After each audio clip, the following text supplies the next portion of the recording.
जय हिंद साथियों, स्वागत है आप सभी का आपके अपने YouTube चैनल ज्ञान गुरुजी क्लासेज में। मुझे पूर्ण विश्वास है कि आप और आपके परिवार अच्छे और स्वस्थ होंगे।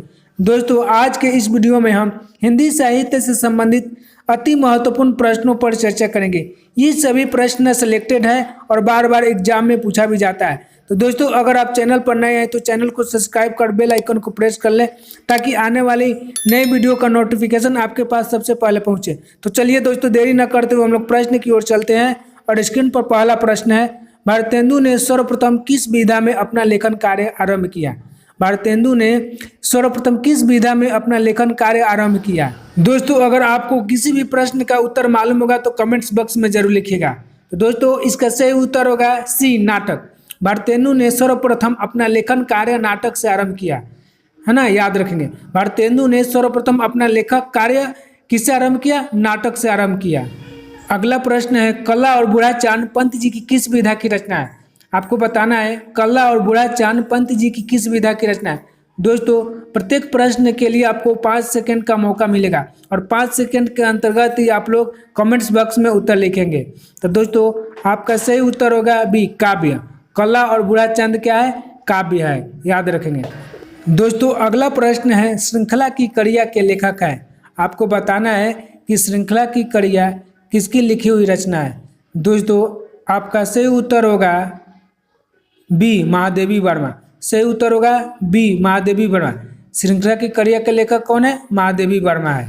अगला प्रश्न है, किस उपन्यास को आचार्य रामचंद्र शुक्ल ने अंग्रेजी ढंग का मौलिक उपन्यास कहा है? आपको बताना है कि किस उपन्यास को आचार्य रामचंद्र शुक्ल ने अंग्रेजी ढंग का मौलिक उपन्यास कहा है। दोस्तों, आपका सही उत्तर होगा ए, परीक्षा गुरु। जी हाँ दोस्तों, परीक्षा गुरु को आचार्य रामचंद्र शुक्ल ने अंग्रेजी ढंग का मौलिक उपन्यास कहा है। किसको? परीक्षा गुरु को। अगला प्रश्न है, हिंदी नवरत्न किसकी पुस्तक है? आपको बताना है दोस्तों कि हिंदी नवरत्न किसकी पुस्तक है। आपका सही उत्तर होगा सी, मिश्र बंधु। हिंदी नवरत्न मिश्र बंधु की पुस्तक है, याद रखें। किसकी है? मिश्र बंधु की। अगला प्रश्न है, आधुनिक काल को नवीन काल नाम किसने दिया? आपको बताना है कि आधुनिक काल को नवीन काल नाम किसने दिया है। दोस्तों, आपका सही उत्तर होगा ए, बाबू गुलाब राय। बाबू गुलाब राय ने आधुनिक काल को नवीन काल नाम दिया है, याद रखेंगे। किसने? बाबू गुलाब राय ने आधुनिक काल को क्या नाम दिया? नवीन काल नाम दिया है। अगला प्रश्न है, हिंदुस्तान का नारा किसने दिया?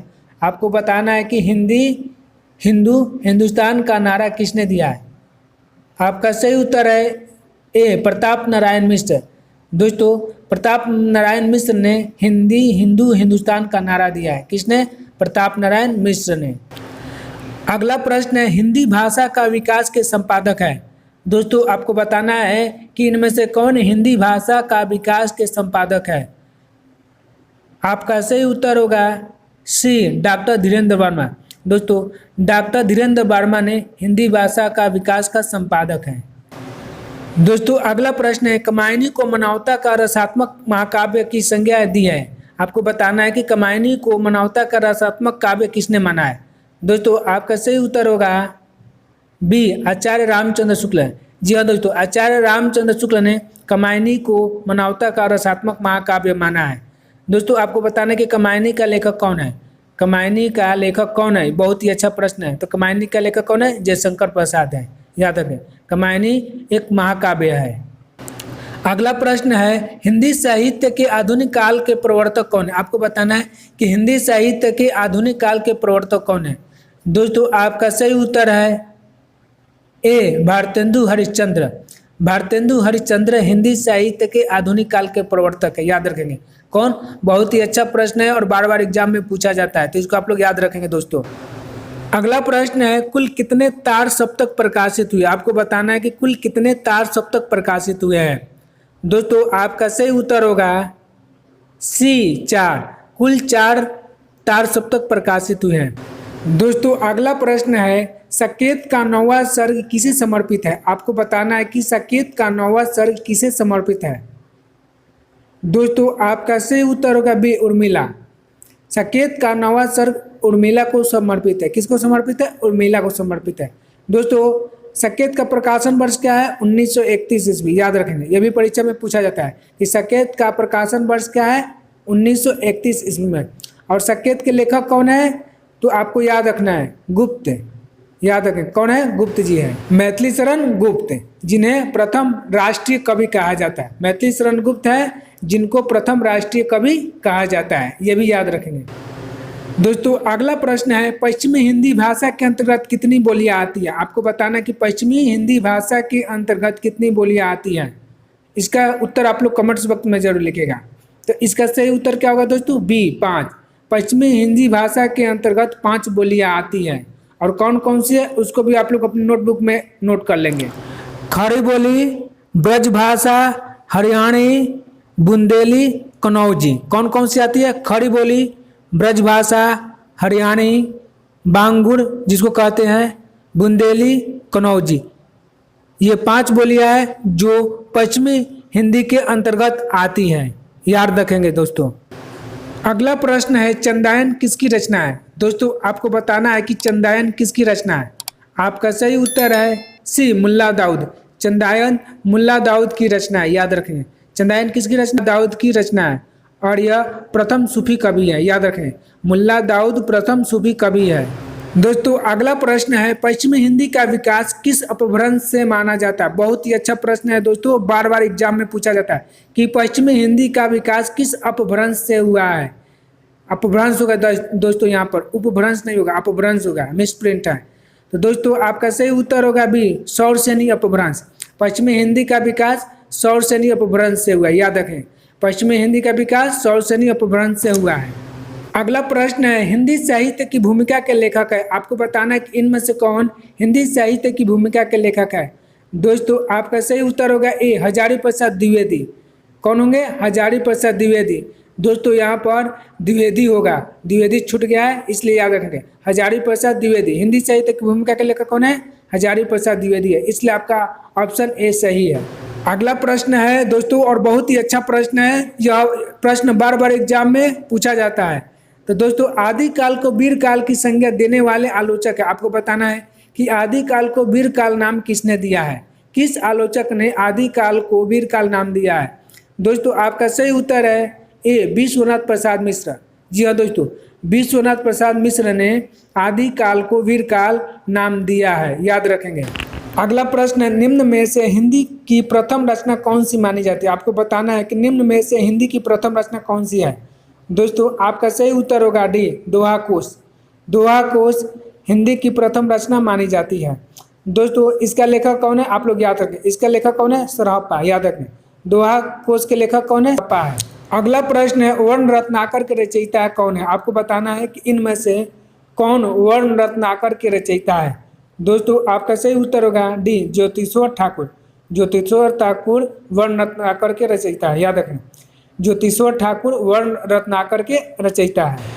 अगला प्रश्न है, मिश्र बंधुओं द्वारा विरचित मिश्र बंधु विनोद में कितने भागों में विभाजित किया है? दोस्तों आपको बताना है कि मिश्र बंधुओं द्वारा विरचित मिश्र बंधु विनोद को कितने भागों में विभाजित किया गया है। तो दोस्तों 4 भागों में। आपका सही उत्तर क्या होगा? सी, 4 भागों में। मिश्र बंधु विनोद को 4 भागों में विभाजित किया गया है। दोस्तों अगला प्रश्न है, और ये बहुत ही अच्छा प्रश्न है दोस्तों, कि वीर गाथा काल को संधि काल एवं चारण काल की संज्ञा किसने दी है? आपको बताना है कि वीर गाथा काल को संधि काल एवं चारण काल नाम किसने दिया है।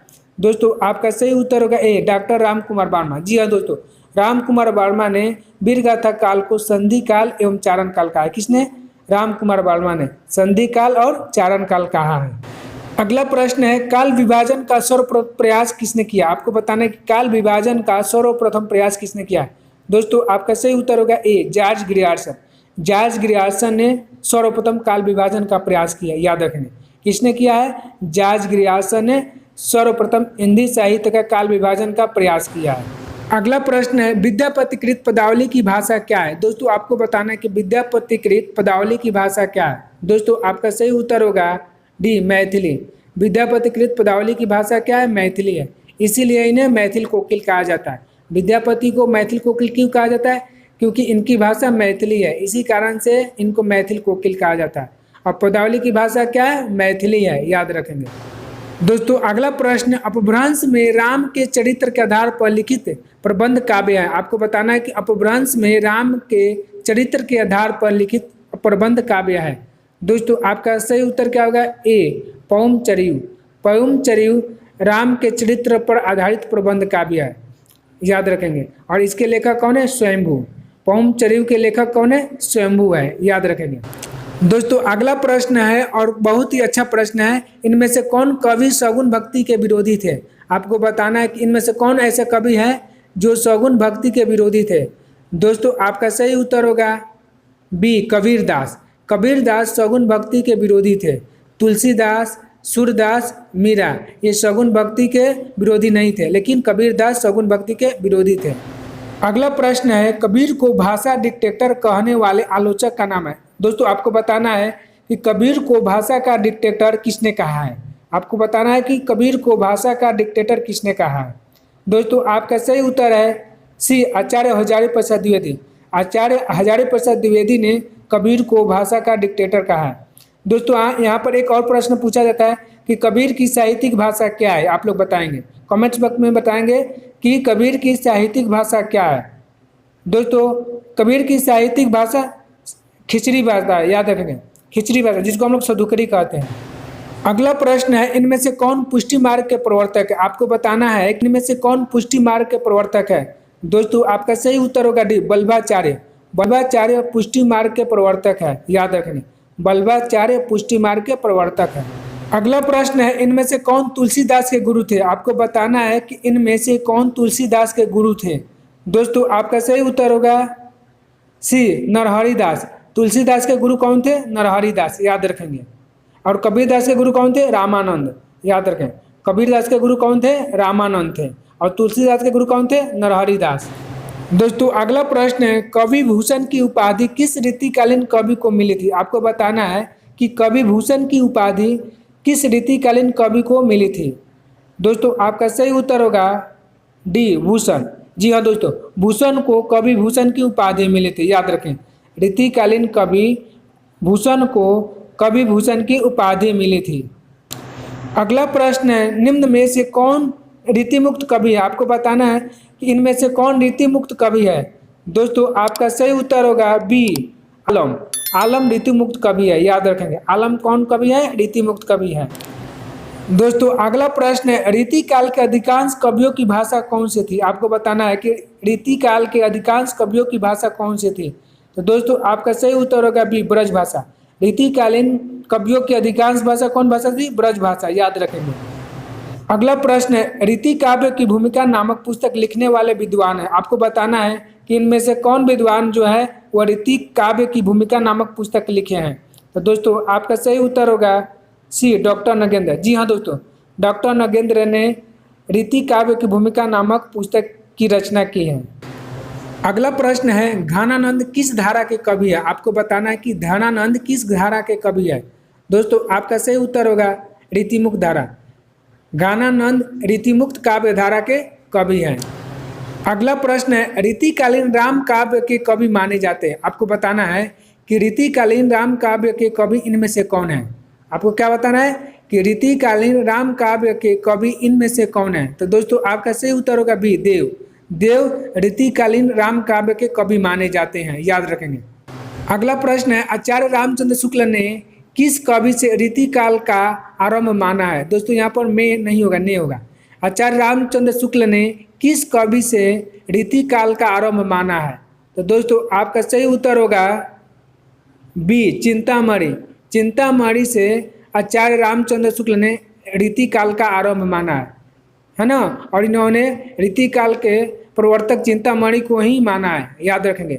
आचार्य रामचंद्र शुक्ल ने रीतिकाल के प्रवर्तक किसको माना है? चिंतामणि को माना है।